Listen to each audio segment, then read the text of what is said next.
Hey y'all, it's Kirk. Something big happened today in Australia.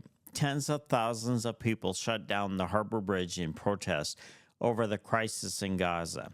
Now, before you jump to conclusions, I'm not here to endorse one side or the other, but I do want to talk about something deeper about how pain gets expressed and how protests can go too far, and what the Bible and recovery teach us about doing things the right way without causing harm. This morning, thousands of people legally shut down the Sydney Harbour Bridge to protest the situation in Gaza. Now, regardless of your position on the conflict, here's what I need to say. Blocking public roads interferes with emergency vehicles and services.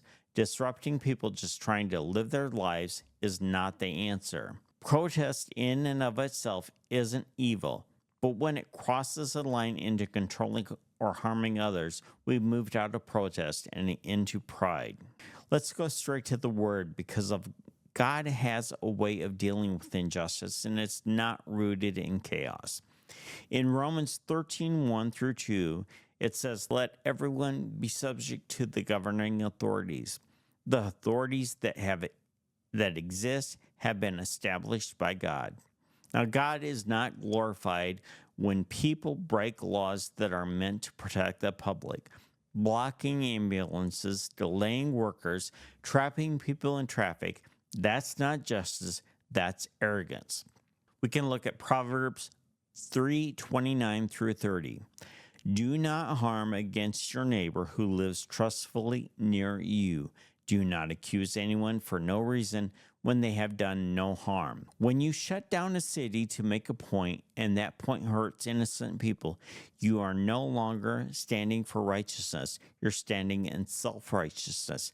1 Thessalonians 4:11.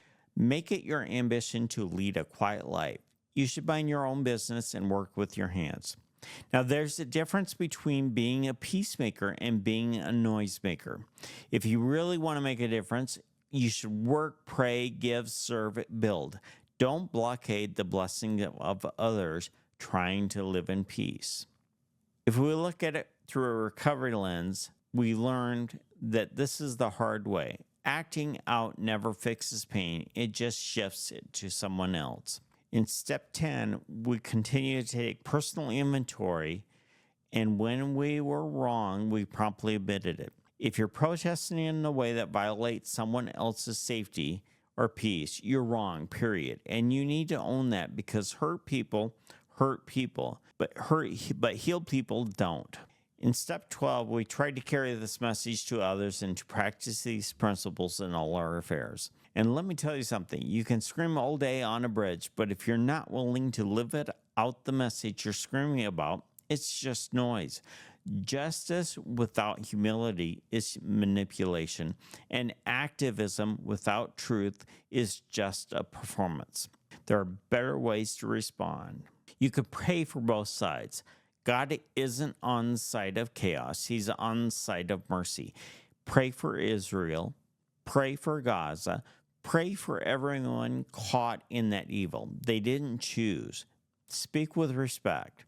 Freedom of speech doesn't mean freedom from consequences, and speak truth with grace, not aggression. Serve tangibly. If you care, give. Support relief work. Feed a child and help a refugee. Don't just post and protest. Do something. Live it out. Let your life be louder than your megaphone. Be the change you wish to exist in your own home, in your work, and with your attitude. You don't need to block traffic to be heard by God. You don't need to burn bridges to be seen by heaven, and you don't need to make others miserable just because you're hurting. We serve a God who hears the cry of the broken, but he also calls his people to order, to peace, and to wisdom. Jesus didn't shout people down. He lifted them up. He didn't disrupt for attention. He disrupted to heal. If you're hurting, you don't need a protest. You need a savior. If you're angry, you don't need to block traffic. You need to go deeper. And if you're tired of people doing it all the wrong way, just know you're not alone. I'll see you in the next one, and thanks for watching, and have a blessed day.